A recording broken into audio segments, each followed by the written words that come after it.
Milestone school and college ক্যাম্পাসে বিমান বিধ্বস্তের ঘটনায় আহতদের উত্তরা আধুনিক হাসপাতালে নেওয়া হয়েছে। সেখানকার আপডেট জানতে রিয়াজ ইসলামের কাছে যাচ্ছি। রিয়াজ, উত্তরা আধুনিক হাসপাতালে আহতদের আপডেট, কি তথ্য আছে আপনার কাছে?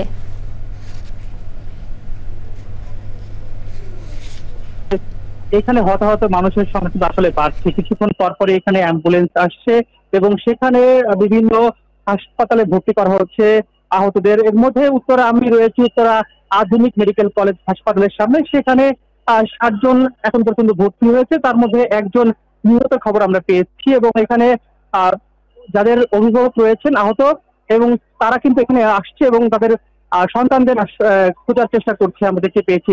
একই অবস্থা উত্তরের অন্যান্য হাসপাতালগুলোতে, সেখানেও কিন্তু প্রচুর পরিমাণে আহত মানুষ ভর্তি হচ্ছে এবং তাদের স্বজনরা তাদের খোঁজ নিচ্ছে।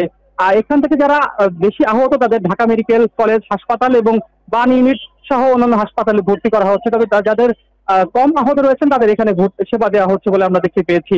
তবে একটি বিষয়, এখানে আসলে রক্তের একটি প্রয়োজনীয়তা ছিল, সেখানে নেগেটিভ গ্রুপ রক্তের গ্রুপগুলো যেগুলো রয়েছে সেগুলো আসলে এখানে চাওয়া হচ্ছে, আমরা দেখতে পেয়েছি। তবে বিপুল পরিমাণে মানুষ রয়েছে এবং এখনো কিন্তু কিছুক্ষণ পর পর হাসপাতালে এই যারা আহত হয়েছেন তাদের নিয়ে। প্রিয়াঙ্কা।